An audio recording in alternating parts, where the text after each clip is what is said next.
Welcome to the deep dive. Today we're tearing into a stack of sources. They look like standard commercial cleaning brochures at first glance, Right.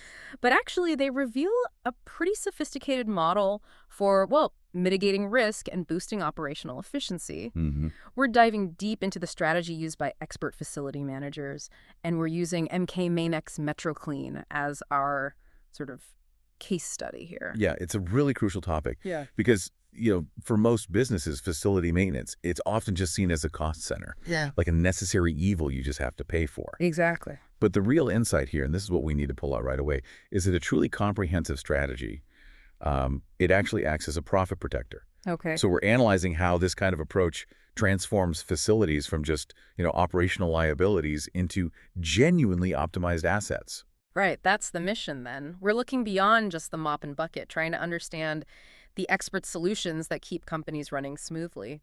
And for you, the listener, whether you manage, say, a single office or a whole portfolio of properties, the real question is, how much hidden money are you maybe losing because your maintenance is reactive, not proactive? That's it. We'll analyze the core components of this model, hmm the services, the operational scope, the customization, and connect those dots to that bigger picture. Preventing system failure? Enhancing the brand image and, importantly, ensuring energy efficiency. It all ties together. Okay, let's unpack this strategy then. The sources seem pretty clear that the whole model rests on two main pillars: Yep. intensive, specialized cleaning solutions on one hand, and comprehensive system maintenance on the other. It feels like a dual attack against the main risks facilities face. Precisely. And let's dig into the cleaning side first, Yeah. because this isn't just about making things look tidy. Right. It's really about asset protection and public image. The model insists on customized janitorial solutions. They argue pretty strongly that tailoring the cleaning schedule, Tailoring it how? well, tailoring it to the specific foot traffic, the functional needs of the space, that kind of thing. They say it's non-negotiable if you want true efficiency. Okay, that makes sense. And what about these specialized services they highlight, like expert floor care? I mean, why spend extra resources polishing floors? Isn't just sweeping enough sometimes? Is the ROI really there? Oh, it absolutely is. Or at least that's the argument. It speaks directly to brand professionalism and, crucially, material longevity. Ah, okay. When they move past just basic cleaning into that specialized care, like polishing, they're essentially extending the life of expensive surfaces. Think of that polished floor. It's like immediate visible proof of a professional environment. So it prevents having to replace floors sooner. Exactly. Yeah. Reduces the need for premature replacement. I also appreciate that focus on sustainability they mention, the emphasis on green cleaning programs. Is that just marketing or? It doesn't seem like it. It looks like a real investment in a healthier environment for staff and customers. Which should theoretically reduce sick days, improve productivity. Right. They're trying to show that going green isn't just, a feel-good choice. It can actually be better for the bottom line. Healthier environment, potentially fewer disruptions. Okay, so if cleaning is like preventative hygiene, Mm-hmm. then this comprehensive building maintenance is more like specialized surgery. Is that the idea? That's a good way to put it. This second pillar is all about the routine upkeep, the repairs, Yeah. specifically designed to cut down system downtime. We're talking about the core infrastructure, the stuff that keeps the lights on, the climate controlled. Yeah, and the sources show a surprisingly broad scope here.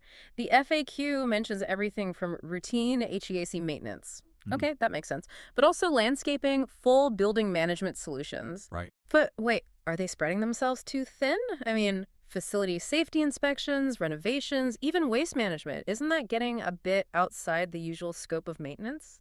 That's a really great question, actually. Yeah. And I think it speaks to the underlying philosophy here, which is comprehensive risk management. Okay. Risk management. How so? Well, the model seems to understand that something like waste management isn't isolated. It's intrinsically tied to facility safety, cleanliness, even the operational flow of a site. Ah, yes. So by providing that kind of end-to-end service, they aim to eliminate the finger-pointing you get when, say, 3 different vendors are managing 3 interconnected problems. Got it.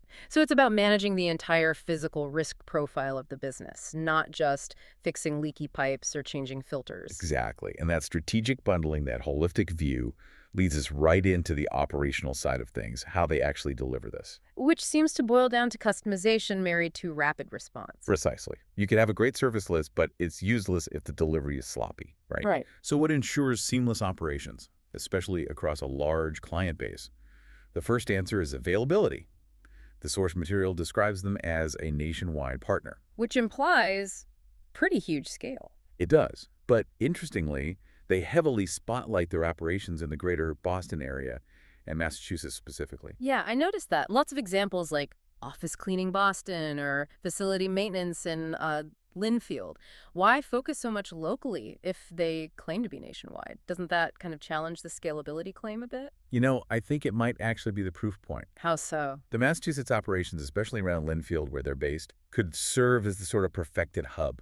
Like, this is where they demonstrate the system's effectiveness at its peak. Okay, the model system. Yeah, and for critical issues, they really emphasize that 24/7 emergency availability. We know from the documentation there's even a specific service channel ID mentioned. I saw that, yeah, I know. 2001-41853. Right. That suggests they're integrated into established, institutionally recognized vendor management platforms. Which provides the infrastructure to back up that 244.7 claim. It's not just a promise, it's plugged in. Exactly. That integration is the mechanism that allows for robust, immediate response capability. It's built in. Okay, that infrastructure piece is key. And moving back to customization for a second, they talk about tailored service plans for each client facility. So that means, like, the cleaning crew for a corporate bank is trained and scheduled totally differently than the maintenance team handling a busy retail space on a Saturday night. That's the idea. And that tailored approach is what maximizes the preventative benefit. Regular property maintenance, especially the complex routine stuff like, say, Boston HVAC maintenance. Yeah. That's the ultimate form of cost savings in this model. It doesn't just prevent those massive costly emergency repairs. Disasters. It also significantly improves the building's energy efficiency month after month, year-round. Yeah. So you save money twice, avoiding the disaster and lowering your regular utility costs. That makes a lot of sense. And the client testimonials seem to back this up. They frequently mention enhanced reliability, professionalism. Yeah, the overall theme seems to be that shifting from that reactive ad hoc repair mentality to a systematic proactive approach leads to pretty rapid and significant improvements in how the facility runs. Okay, so we've established how they execute this strategic care, this comprehensive model. Now let's look at who finds this model most valuable. Who exactly is using these kinds of solutions? Well, the sources outline a pretty wide range, actually. Yeah. We see specialized services for corporate offices, naturally. Office cleaning in Boston is mentioned a lot. Okay. But they also serve really complex environments. Think healthcare facilities, which have unique needs. Educational institutions, schools, universities, high-traffic retail spaces. And property management companies too, right? Across Massachusetts. Exactly. Property managers seem to be a key group because they often need one reliable vendor who can handle diverse asset types across different locations. So the common denominator isn't really the type of building itself? No, I don't think so. It's more about the need for minimal operational disruption. Think about it. The maintenance needs of a hospital that runs 24/7 are fundamentally different from, say, a corporate tower that's mostly 9 to 5, but both require absolute certainty that their core systems won't fail unexpectedly. They can't afford that disruption. Right. Downtime is the enemy. Okay, and just for quick context on where this particular model, this case study originates, the sources confirm their operational base is 230 Broadway, Suite 205 in Linfield, Massachusetts. And if you, the listener, were looking to engage with this level of service, they seem to streamline the initial contact. Quote, requests can be made via phone, email, or there's a website contact form. Pretty standard stuff. Yeah, accessible. And when we take that final look at efficiency, the real core takeaway is the philosophy behind it all. Which, whether they're coordinating emergency repairs in Linfield or deploying detailed cleaning solutions across Massachusetts, the entire operation seems structured to eliminate facility chaos. Proactive investment over reactive expense. That's it. The strategic choice is always proactive investment rather than just waiting for things to break and then scrambling. Okay, this has been a really fascinating strategic analysis, actually, digging into how expert facility care is really defined today. We've learned about the strategic necessity of customized planning, that essential dual focus on specialized maintenance and high-level cleaning. And the operational backbone. Right, the operational requirement of 247 readiness, backed by that kind of institutional integration we talked about. So, stepping back, what does this all really mean for your business? Or any business, really? The choice seems pretty stark, doesn't it? How so?